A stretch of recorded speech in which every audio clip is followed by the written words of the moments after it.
திருச்சியில் நடைபெறும் இனிய நந்தவனம் 29வது ஆண்டு விழாவில் ரொட்டேரியன் டாக்டர் கே சீனிவாசன் அவர்கள் தலைமையேற்று சிறப்பிக்கிறார். மதுரை அருகே ஆண்கள் மட்டுமே பங்கேற்ற வினோத திருவிழா விமர்சையாக நடந்திருக்கிறது. மதுரை திருமங்கலம் அருகே 10,000த்திற்கும் மேற்பட்ட ஆண்கள் மட்டுமே பங்கேற்ற கறிவிருந்து திருவிழா கோலாகலமாக நடைபெற்றது. அனுப்பப்பட்டி கிராமத்தில் அமைந்துள்ள காவல் தெய்வம் கரும்பாறை முத்தையா கோயிலில் ஆண்டுதோறும் மார்கழி மாதம் நடைபெறும் இத்திருவிழாவில் ஆண்கள் மட்டுமே பங்கேற்பது வழக்கம். 2000 கிலோ அரிசி, 60 கிடாய்கள் வெட்டப்பட்டு 1000 கிலோ கறி சமைத்து கறிவிருந்து படையல் செய்யப்பட்டது. இதனை ஆண்கள் மட்டுமே சாப்பிட்டனர்.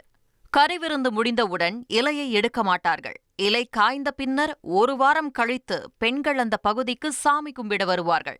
இந்த வினோத திருவிழாவில் கரடிக்கல், செக்கானூரணி உட்பட 10க்கும் மேற்பட்ட கிராமங்களைச் சேர்ந்த ஆண்கள் பங்கேற்றனர். திருச்சியில் நடைபெறும் இனிய நந்தவனம் 29வது ஆண்டு விழாவில் ரொட்டேரியன் டாக்டர் கே சீனிவாசன் அவர்கள் தலைமையேற்று சிறப்பிக்கிறார்.